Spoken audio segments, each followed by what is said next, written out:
Le quartier de la Gare commence sa métamorphose après des interventions sur les réseaux souterrains. À partir de février 2017, la réhabilitation à proprement parler commence. Un investissement de 22 millions d'euros nécessaire au vu des évolutions attendues ces prochaines années. L'électrification, c'est évidemment important parce que ça nous permettra d'avoir une meilleure qualité de service public. C'est important également sur le plan du développement économique, c'est important pour la protection de l'environnement. Mais derrière, il y a aussi la première image, la vitrine. Or, la gare, le quartier gare, c'est la première image que les gens ont quand ils viennent de l'extérieur pour la première fois à Troyes. Et c'est la raison pour laquelle on a pris l'approche du quartier dans son ensemble pour imaginer ce que pouvait être un lieu de vie au pied de la gare, qui est un lieu à la fois d'invitation au voyage, mais en même temps d'accueil et d'hospitalité des gens qui viennent de l'extérieur. Tout le pôle a donc été repensé avec une nouvelle organisation des transports, mais pas seulement. Il y aura de l'aménagement économique avec de l'hôtellerie, de la restauration. Il y aura également de l'aménagement de logements, il y aura des activités tertiaires. Il y aura aussi toutes les évolutions des modes de vie en habitude, c'est-à-dire un parking covoiturage, un parking pour les transports en commun, un parking pour les transports départementaux et pour les transports scolaires. La première phase de travaux est concentrée sur l'arrivée devant la gare et les parkings alentours. Donc l'idée c'était de garder un axe depuis la sortie de la gare ou l'entrée de la gare en allant vers la ville, donc sur la rue de Gérald de Gaulle, le monument des Enfants de l'Aube. On s'appuie sur ce terre-plein. Néanmoins, on a des arbres qui sont très hétérogènes, des arbres qui ont été formés pour être serrés les uns contre les autres. On va essayer d'en conserver quelques-uns, on y travaille, on regarde avec les contraintes du projet. Et on aura effectivement de ce côté-ci la voie de circulation des voitures, les axes pour les transports en commun. Et puis de ce côté-ci, vraiment le cheminement piéton avec un espace végétalisé, une lame d'eau, un espace où on peut se poser, un espace où on circule, avec de l'autre côté, donc côté soleil, en quelque sorte, l'implantation probablement de commerces, de terrasses, de restaurants. L'idée principale, c'est de partager à tous les modes les espaces, qu'on soit piéton, en vélo, en voiture, en bus, en autocar, mais également d'organiser les choses. Puisque aujourd'hui on a des poches de stationnement réparties un peu sur l'ensemble du site.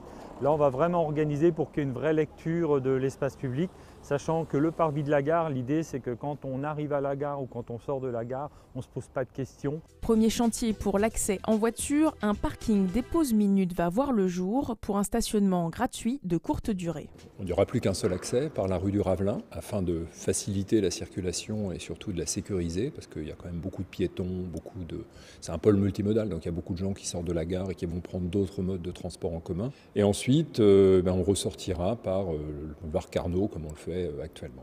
Si on veut déposer quelqu'un et puis l'accompagner sur le quai ou porter sa valise, on pourra le faire dans un parking dit des pauses minutes, dans lequel on pourra stationner une dizaine de minutes gratuitement. Il y aura également un parking en ouvrage qui fera 450 places. Et bien, ce même parking pourra accueillir sur des longues durées des voitures et leurs occupants.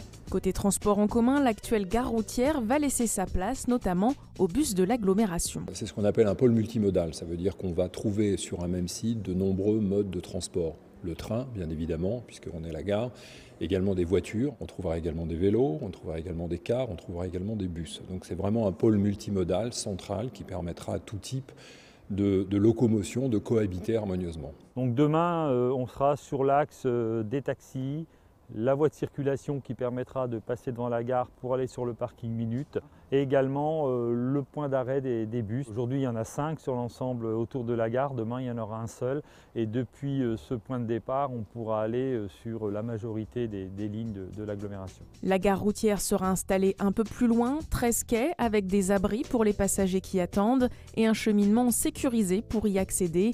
De ce côté, les parkings actuels vont être modifiés. L'ensemble du site va être organisé, effectivement. On aura un espace vert avec la voie d'accès, de dépose, de récupération de l'école, les axes pour les transports en commun, la gare routière et on aura la construction d'un parking aérien de plus de 400 places le long des voies de chemin de fer. Il sera forcément clos, sécurisé, donc payant avec des tarifications qui seront adaptées aux usages, abonnés, plutôt stationnement longue durée. Tout ça va être organisé. Il n'y aura plus sur l'ensemble du site de stationnement gratuit. Un nouvel espace plus lisible, sécurisé et dynamique avec l'installation d'activités tertiaires ou commerciales.